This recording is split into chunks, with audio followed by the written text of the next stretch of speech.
How's it going, guys? My name is Zach with the Movie Castle, and today we're going to be taking a look at Child's Play 3. This came out in 1991, was directed by Jack Bender, and stars Justin Whalin, Perrey Reeves, and Jeremy Sylvers. And once again, series creator Don Mancini returns to write this entry. Now, I feel like Child's Play 3 has a bit of a reputation. If you ask a lot of horror fans about it, they'll say Child's Play 3 is just okay. And I feel like that's a fair assessment of this one. If you compare it to a B-grade slasher, it's a little bit better than that. I mean, you do have Chucky in this movie, and Chucky is one of the greatest horror movie characters of all time. As always, Brad Dourif is amazing, we get some cool jokes, we get some cool kills, and we do have some fun moments and good ideas in this movie. But the problem is when you compare it to the last two entries. Part 1 was original and creepy and had a really good metaphor for consumerism. Part 2 was surreal and bigger and just super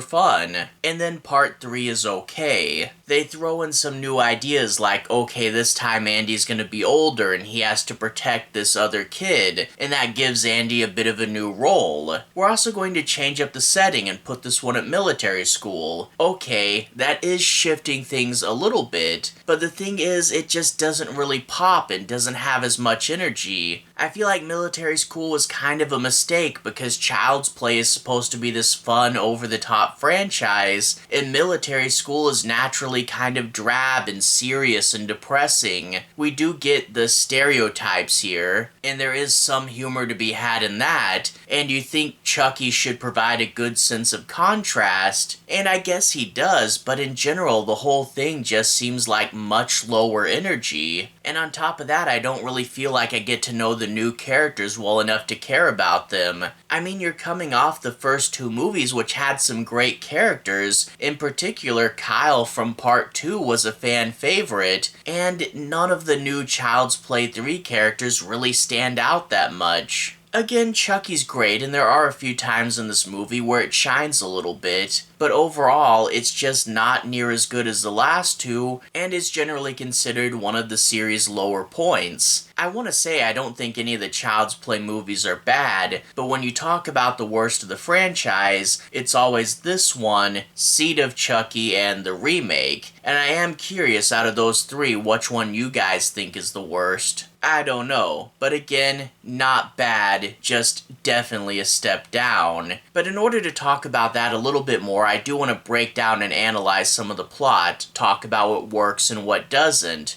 I'll be avoiding the end bit, so no major spoilers, but from here on out, let's take a bit of a deeper dive. And right off the bat, I want to say the opening to this movie is pretty cool. The good guy doll factory from the end of Part 2 is all abandoned and creepy now. The Andy Barclay thing caused this whole fiasco, and good guy dolls have been out of production for quite some time. They're going through, they're cleaning up the factory, and they find Chucky's corpse, think it's just another bit of plastic, and accidentally spill his blood into the new plastic vat. And we transition to a super cool title sequence where we get like waxwork faces of the dolls, kind of implying his like reincarnation, which is super cool. Charles Lee Ray's soul goes into the first good guy doll they make, and since the first one's commemorative, they give it to the head of the company, and we get a super fun sequence where he's alone in his office, and Chucky sets all the vintage toys going, and it's really over the top, and yeah, this movie has a solid opening to it. Between what the boss says in the boardroom and what Chucky finds looking up Andy, we get to find out what happens to him. Sadly, him and his mother never got reunited. Andy bounced from foster home to foster home and eventually wound up in military school, which is where we cut back to him and get to reintroduce ourselves to the character. And while I will say the whole trope of between sequels, character's life is just terrible, is something I've never really been a fan fan of. I mean, like, I hated the opening of Ghostbusters 2 where they're all just sad and depressed. For Andy, it makes sense. This is exactly the type of life that Kyle warned him about. And it is a horror movie franchise, and we are getting to see this character that, even though Chucky's been gone for 8 years, has still had a big weight on his life. So it's not a random turn, it's natural trajectory, and I feel it really makes sense. Now, that being said, with the 8-year time gap, we do get a bit of funny things. I mean, it was only 1 year since the last movie came out, so naturally we have to recast Andy because we can't make Alex Vincent grow up extra fast. It's sad that we don't have him, but Justin Whalin totally does a good enough job, and it does feel like the same character. Also, I have to say, when they turn the Good Guy doll factories on again, they say they're making a brand new Good Guy doll for the 90s. Does that mean Child's Play 3 is set in 1991 and the other two movies were set farther back in the past than we thought? I don't know. Whenever you do time jumps bigger than the actual movie jumps, it does kind of wreck the timeline. I mean, look at Friday the 13th. A lot of those were actually set in the 90s. But whatever, Andy's at military school now, and in military school we get to meet a few new characters. Again, we are getting military school stereotypes, i.e. the big boss of the school who's going to yell at everybody, the kid a few years older than them that's given a promotion and is going on a power trip and being a jerk that totally needs to get his comeuppance. And then a barber character that's obsessed with cutting all the kids' hair. And again, as I said, the characters aren't as strong. This random barber, who is this throwaway character that's just played for laughs like he's so obsessed with doing haircuts, the barber winds up being the best character in this movie, which again is like super crazy considering he's not supposed to be a main character, but he is the highlight here. In addition to this though, Andy does get some new friends. His roommate is the nerdy guy stereotype. He literally finds him shoved in a closet, and I feel like this character could have been better and could have been played for humor. He's just not super funny, and the fact that he's a coward, we get to see him like denying Chucky and not wanting to get involved, and that just kind of gets frustrating. I mean, I get he's supposed to have an arc, but he's not near likable enough to excuse how cowardly he is, and I wish he was better developed.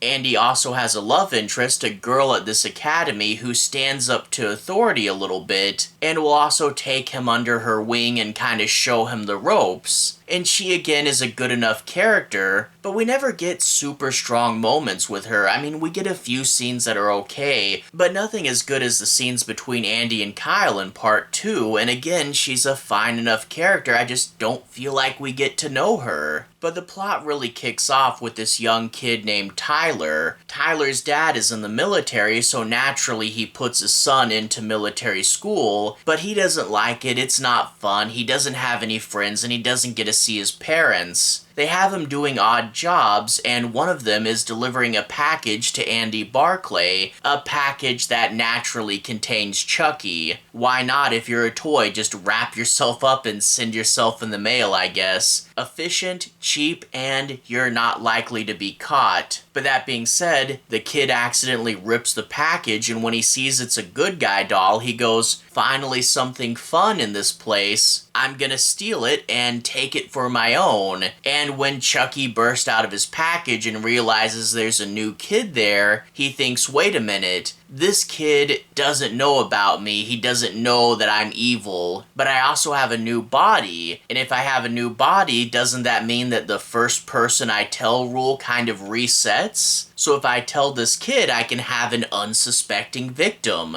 And overall, I think the new kid does work well enough. Again, shifting Andy into a protector role does make it something a little bit different, and I like how the new kid will kind of like yell at Chucky like, hey, you shouldn't swear, and there's a fun moment where he thinks hide the soul is like hide and seek. So he runs away from Chucky just thinking it's part of the game and not realizing he's saving his life. That's pretty fun. Never mind though that there are a few conveniences, a few scenes where the kid really should have gotten possessed, but things just happen to work in his favor. Whatever though. Naturally from there, Chucky wreaks havoc, some people die, and Andy's going to figure out what's going on. It plays out okay. things start to heat up again in that third act. We get a war games segment, and the war games segment gets everybody out of the school and running around. And there is a really dark idea that Chucky has to sabotage the war games, which I thought was pretty creative. And then we get one shot where they kind of look out in the distance and randomly see this carnival. Gee, I wonder where the finale of the movie's going to take place. I will say the finale to this one is super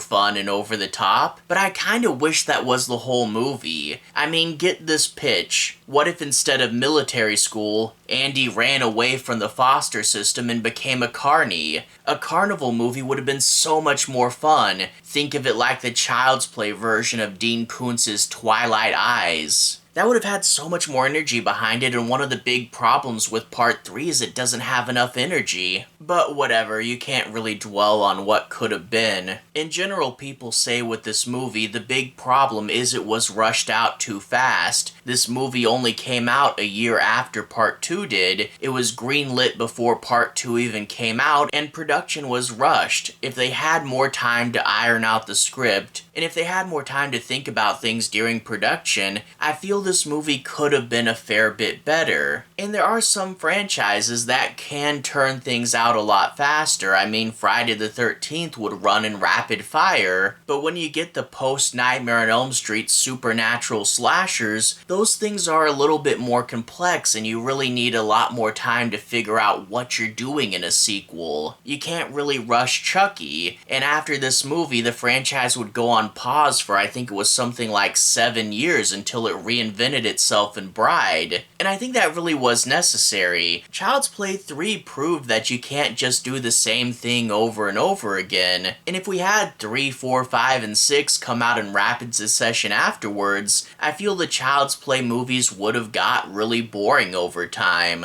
So yeah, I can't wait to do a rewatch of Bride of Chucky. It's been a while, but I remember that one being super fun, and I can't wait to watch it. All that being said, I'm curious what you guys think of this movie, so feel free to leave a comment down below and tell me where you think this one ranks. All that being said, to everyone who's watched so far, thank you for watching. To everyone who's liked and subscribed, thank you. You really are helping the channel out. I'll leave a relevant playlist on the bottom. This should be my Child's Play franchise. If you want to see my reviews of 1 and 2, you can click right here and see those. Anyway, have a good day. I'll see you guys again very soon. Playlist here. Have a good day now.